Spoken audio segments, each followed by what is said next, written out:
Hello, I'm William Green, former city councilman, District 5. Montgomery City Council met Tuesday night, August 4th, and it was a full house. Here's what you need to know. Mayor Reed opened with the news a lot of families have been watching Jackson Hospital. The mayor said the city is closely monitoring the hospital through what he called a period of transition, and that the city has assembled a team of internal and external experts to evaluate every option for long-term stability. He said Jackson and Blue Cross Blue Shield are still in productive, ongoing discussions, and that the city's commitment is, in his words, unwavering. Jackson isn't just a Montgomery issue. It serves the entire river region. On infrastructure, the Wesberry Road Bridge is finished and back open to traffic. That was an emergency replacement, and it wrapped up 7 months ahead of schedule, on time and under budget. The mayor thanked Public Works, city engineering, the contractor, and the Porch Creek Indians for their part in it. A few other items from the mayor's report. School starts in about a week. The city congratulated the winners and finalists from this weekend's Montgomery Small Business Awards and the first 56 graduates of PAVE Academy, the program that teaches residents how city government actually works. Here's one that could affect you directly. The city is launching a public awareness campaign on outstanding municipal court fines and fees. If you think you might have an unresolved traffic ticket, parking citation, or other qualifying case, check your record at montgomeryal.gov/fines. The mayor also announced Lawrence Battiste IV as Director of Emergency Operations. He made a point of correcting the slide behind him.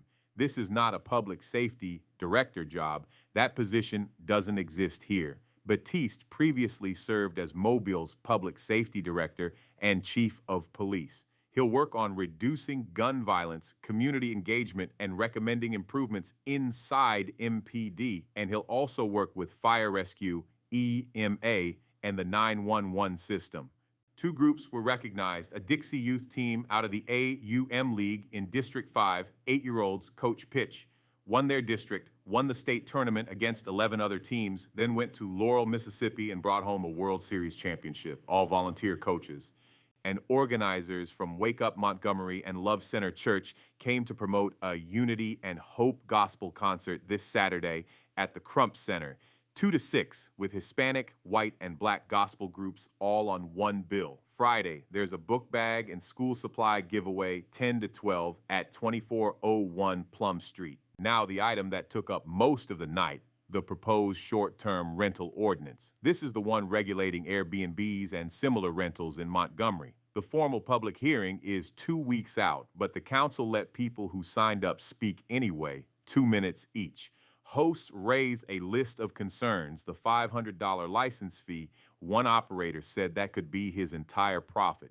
Inspection costs and architectural drawings on properties where no structural changes are being made, the 90-day threshold, which they said would cut off traveling nurses, NICU staff, and military personnel who need furnished housing. And the biggest one, repeated by multiple speakers, a proposed limit of 1 short-term rental per block.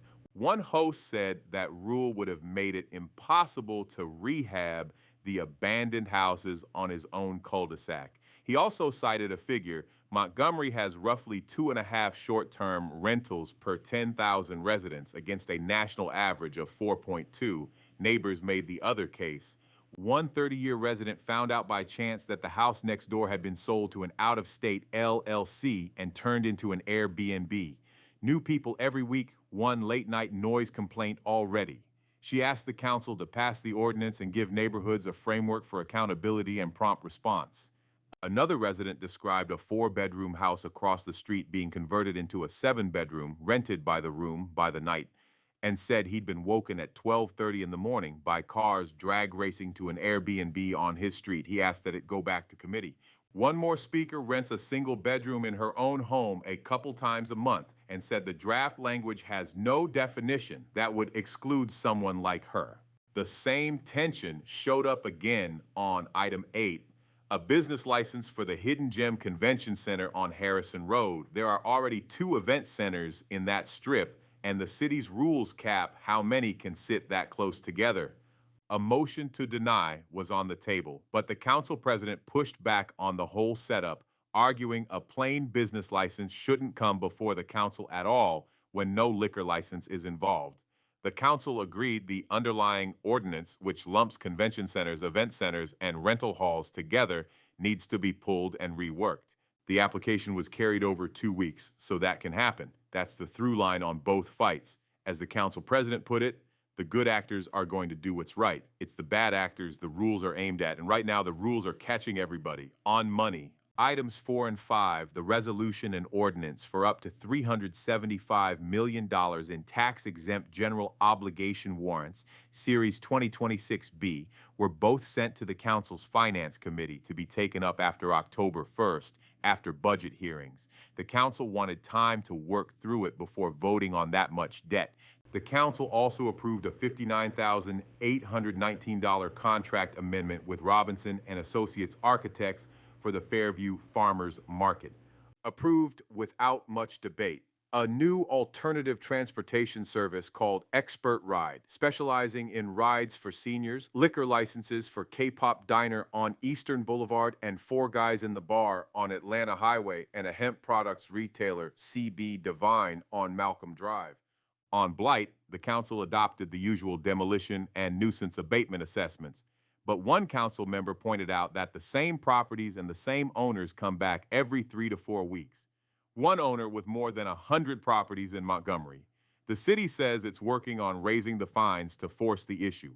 Last thing, movie night is Thursday, August 6th at Cramton Bowl, 6 o'clock. The movie is Michael. Thanks for watching. Brought to you by Montgomery Ledger. Follow for what's happening in your community. No bias, just news, the way it used to be.